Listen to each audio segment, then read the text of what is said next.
Out of the gate, you think that Vicky Ellis is this B-I-T-C-H? You can say it. Why do I have to wear the crown right now? To remind you who you're going to be when you wake up tomorrow. Amen.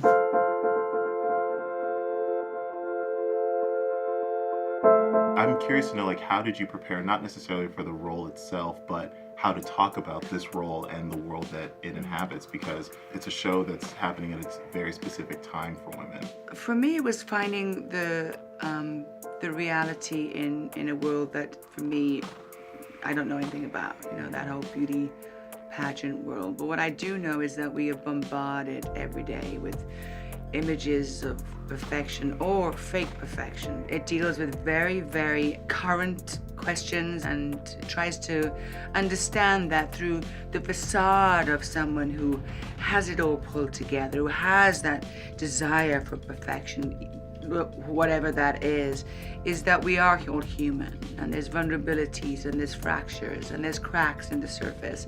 I know that you weren't necessarily a pageant queen, but you were a dancer for years. That industry still demands that same level of perfection. So what from your past did you pull in to give this role some authenticity? Absolutely right. My dancing years of competitive dance, being a dancer, being on stage, being in the chorus, you know, it's a very competitive world. This is not a new story about, you know, taking a young girl and making her into a star. It happened to me. I was the second understudy in 42nd Street. The lead role of Peggy Sawyer, she was hurt a knee. The first understudy was on vacation, and I was thrown on. And David Merrick, who was the biggest producer on Broadway at the time, the owner of the show, happened to be in London, checking out his shows, was in the audience and cast me, and I played it for 2 years, and I became a star.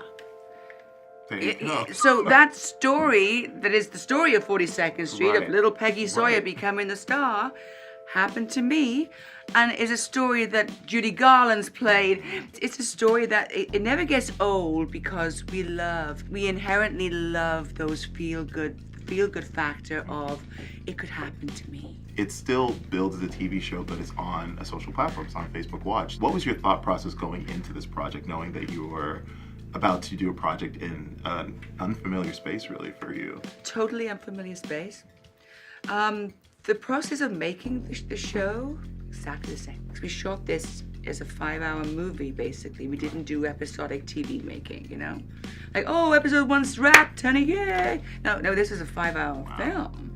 But the pleasure of that, and the beauty of the television and to have that time, is that you can really spend the time to find out those moments, I always call it my acting graph, you know? We want to love to hate her and hate to love her. You know, I wanted people to, by the end of it, be really rooting for Vicky, and I've seen all the 10 episodes, so you do. Yeah. You want to be in her gang.